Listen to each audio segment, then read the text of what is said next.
Okay, perfect. So today we're going to talk about how you're supposed to be creating an action plan for yourself that's effective and successful. Now, there are different, obviously there's multiple steps to creating an action plan, but what you want to do is to always have a systematic approach to how you're planning to achieve your goals or targets or quotas or, dreams or visions or whatever you're setting up for yourself. The only way you can actually achieve these is that if you do have a plan. If you don't have a plan, obviously you're going to fail. So if you don't prepare a plan for yourself, you're going to fail in achieving your goals. So usually what you want to do is the very first step to set a clear action plan for yourself is always to set clear goals. So you have to get clear on exactly what you want to achieve in either, next week, next month, the next quarter, the next year, the next 5 years or 10 years of your life. If you don't know clearly what your goals are, it will be very hard to hit a target that you can't see. So one of the biggest things when it comes to setting an action plan for yourself is to have clarity, to know exactly what the goal is that you're trying to achieve over the next 24 hours, next week, next month, next 3 months, next 6 months, and next 12 months. So you have to set clear goals.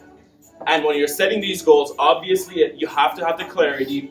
They have to be very detailed. You can't just set vague goals for yourself. For example, if you set a goal such as, I just want to make more money next week. Okay, here's $20. That's more money. It's not clear enough. It's very vague on exactly what you want to achieve. But if you set a goal for yourself, let's say over the next 7 days, 10 days, 20 days, I want to make an extra $700, an extra $1,500, an extra $2,000. That's a very clear and detailed goal. And it also has to be attainable. At the end of the day, you can't set goals for yourself that are way outside of your reach, because what happens is that you won't hit those goals, you will get discouraged, you never set a goal for yourself again. Does that make sense so far? Okay, perfect. Next, you have to write down your goals. There are multiple reasons why you need to write down the goals. Number one is memory. Obviously, our memories are going to forget the goals that we don't write down. And what it does that's really, really powerful is that it programs your subconscious mind to help you achieve those goals. Your brain operates just like a computer. If you wanted to achieve something specific, you have to give it a program. If you don't give it a program, it's not going to work. You can't just go in front of your computer and just yell at it and be like, work, work, work, work. It's not going to do it unless it has the right program. So when you're writing down your goals for yourself, what you're doing is that you're inputting that program into your subconscious mind. Now your brain understands exactly what it needs to do to achieve those specific goals, whatever they may be.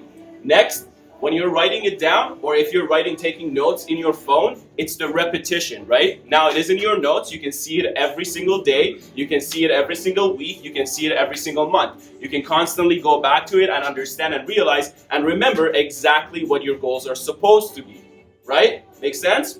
Okay, perfect. Next, you have to set a deadline for these goals. You have to have a deadline in mind. If you don't have a deadline, again, you don't have a target. And if you don't have a deadline, you don't have that mental pressure to achieve these goals on a consistent basis. You will just procrastinate. You'll just say, you know what, I'll do it one day. I'll get there someday. I'll start someday. How many of you guys have fallen into that trap of, oh, I'll do it later? Raise your hand, right? Exactly, everybody. So in order for you to actually achieve these targets, you have to set a deadline for yourself. You give yourself a target. What it does is that it gives you that mental pressure. How many of you guys go through school, you've got an exam, and start studying the day before? Exactly. You know why? Because now you have a mental pressure. You have a deadline. Or some of your assignments that you have to complete, you've got a deadline. Everybody starts literally 5 hours before the deadline. Because there's a deadline, you've got that mental pressure. If there was no deadline, most likely you would never do it anyways. Right? So it is important to have that mental pressure. And sometimes when you're setting goals, your deadline is just a guesstimate. Let's say you want to make an extra $1,000, $5,000, $10,000. You give yourself a deadline of 30 days. That's just a guesstimate. You might reach that goal prior to the deadline. It might take you longer. So if it is going to take you longer, you just move the deadline. It's not that difficult. You're not supposed to really get attached to where that deadline is supposed to be. But what it does, it just gives you a target to hit. Again, you can't hit a target that you don't see.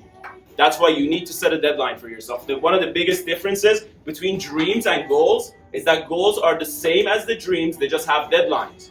That's the only difference. Next, we're going to talk about what you need to have is you need to have the right strategies and you need to have the right systems combined together in order for you to create an action plan.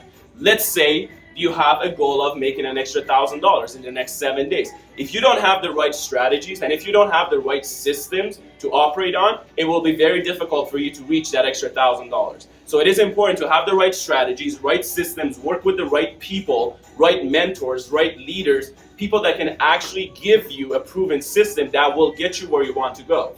Now again, your goals could be anything, but we're mostly talking about financial goals because that is one of the main priorities for anybody that works in our industry. The financial goals, if you want to achieve a certain amount of income in the next 2 years, 5 years, 10 years, you have to have the right strategy. If you don't have the right strategy, if you're not working with systems that are proven to provide results, then it's just a trial and error period. You're going to be failing and failing and failing, and when you do that, you're just wasting your time. Make sense, guys? Okay, perfect. Next, we're going to talk about prioritizing. So when you set your systems and your strategies, there are a set of actions that you have to take. There are some skills that are required, that you have to acquire those skills to be able to hit those goals.